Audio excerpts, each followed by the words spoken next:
When you hear the word Templar, what comes to mind first? You probably think of mysterious knights in white cloaks with red crosses on their chests. You think of the Holy Grail Dan Brown's Da Vinci Code, or the heroic defenders of Jerusalem who fought to the last man against the superior force of Muslim armies. We imagine these men as holy warriors, as monks with swords who dedicated their lives to God and lived in poverty and chastity.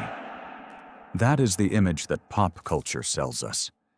But today, I unfortunately have to tell you that this image is only half the truth.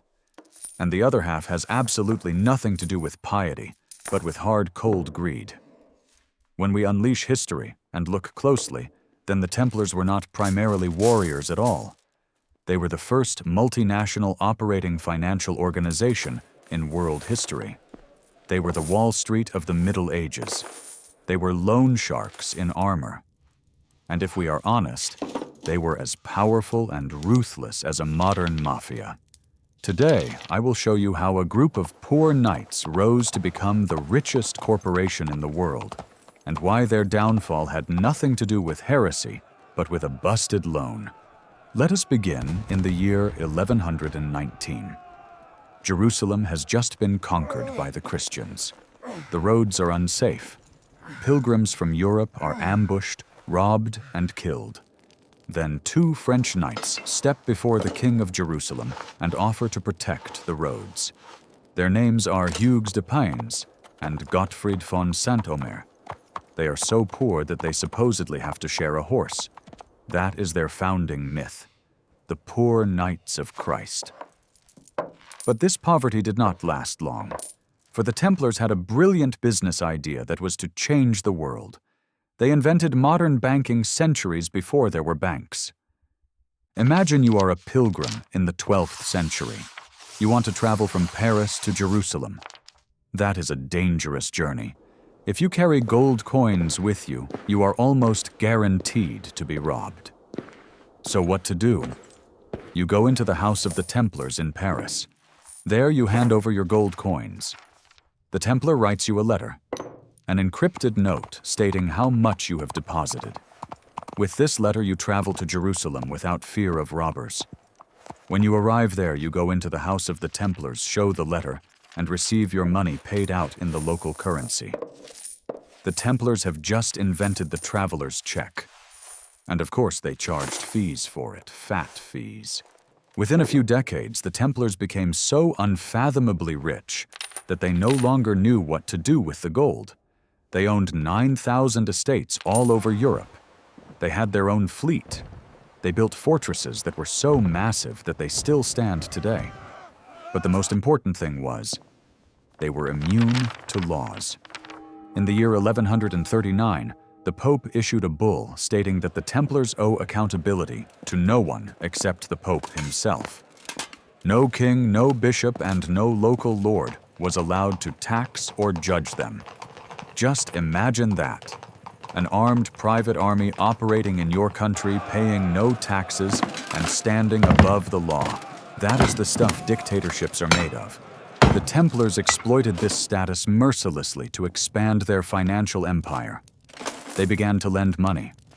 And to whom is it best to lend money if you want to be sure that you get it back with interest? To kings. The Templars financed wars.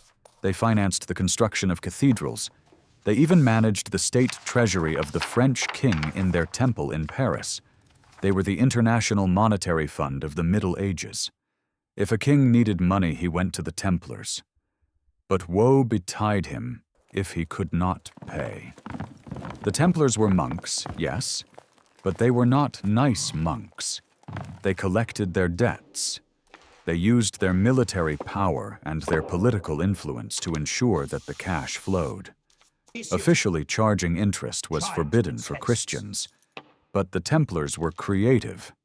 They simply called it an administration fee, or they had land rights signed over to them until the debt was settled. It was a gigantic money machine disguised as a religious order. But exactly this wealth became their undoing. And here we come to one of the most famous days in history, which is considered an unlucky day to this day. Friday the 13th. It is the 13th of October in the year 1307. The French King Philip IV, called the Fair, has a huge problem. He is broke. He has waged wars against England and Flanders and borrowed vast sums from the Templars for them. He is so deep in debt that he effectively would have to hand over the French state to the Templars. But Philip is a power player. He thinks to himself, "Why should I pay my debts if I can simply kill the creditors?" In a perfectly coordinated secret operation, he has all Templars in France arrested on this Friday morning. It is the first major raid in history. His henchmen storm the temple castles and drag the knights out of their beds. But Philip is clever. He cannot arrest them because they are rich. That would look bad. He needs a reason that turns the population against them. So he invents the wildest lies imaginable. He accuses the Templars of heresy. He claims they spit on the cross during their initiation rituals. They supposedly worshipped an idol named Baphomet. They supposedly celebrated homosexual orgies. That was the medieval version of fake news, and it worked perfectly. The arrested Templars were handed over to the Inquisition, and we all know what that means. They were tortured. They were stretched on racks. Their feet were burned. They were pulled up by their arms until their joints dislocated. Under this hellish pain, they confessed everything. Yes, we spat on the cross. Yes, we worshipped the devil. These confessions were worthless, but they were enough for Philip to destroy the order. The last Grand Master of the Templars.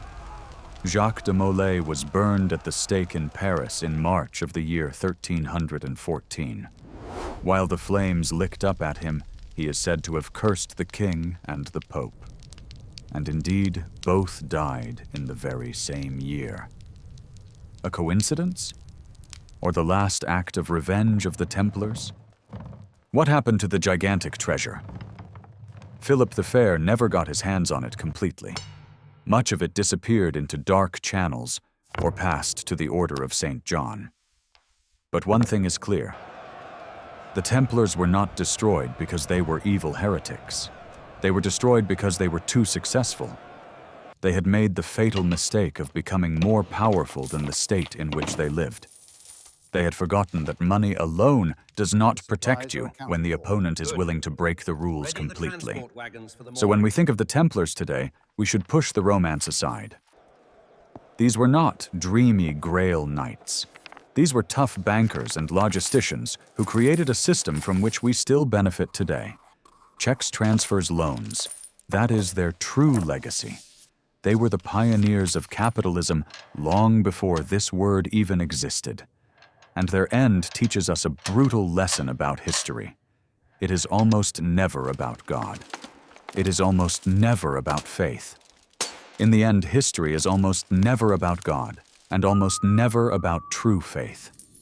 In the end, it is always only about absolute power and pure gold.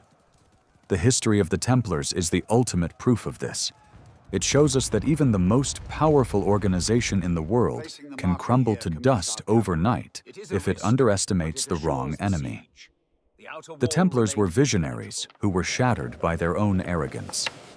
They unknowingly provided the blueprint for our modern financial world. Every time you enter a bank today, sign a check, or use a credit card, you are actually walking in the footsteps of these medieval monks.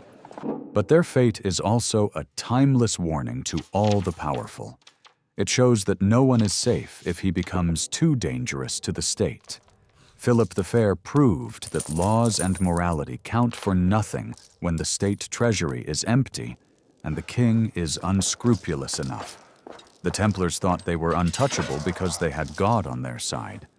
But against a king with debts and an army of torturers, even a prayer and a holy oath do not help. That is the unvarnished and brutal truth about the poor knights of Christ, who died as the richest bankers in the world and whose ashes were scattered in the Seine. If you are ready to dig even deeper and want to understand who really pulled the strings in history, then this is your channel. Subscribe now to History Unleashed. and activate the bell so you do not miss any revelation. See you at the next look behind the scenes of power.